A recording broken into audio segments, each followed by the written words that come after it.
மாயக்காடில் ஒரு பொற்காலை. எல்லா தேவதைகளும் தங்கள் பளபளக்கும் சிறகுகளை விரித்து மலர்களை விழிக்க வைக்கும் வேலையில் இருந்தனர். ஆனா ஒருத்தி மட்டும் இன்னும் தூங்கிக் கொண்டாள். அவளது பெயர் ஃபே. காடின் கியூட்டஸ்ட் ஆனா மிகவும் சோம்பேறி தேவதை.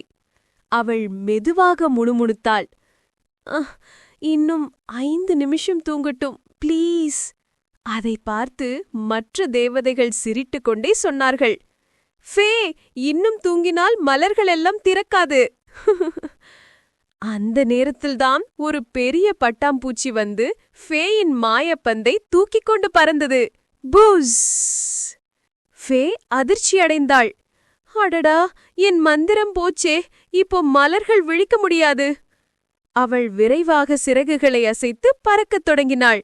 ஆனா அவள் பறக்கும் விதம் ரொம்பவே காமெடி. முதலில் மரக்கிளையில் மோதினாள், டாயிங். பின்னர் மேகத்தில் சிக்கினாள்.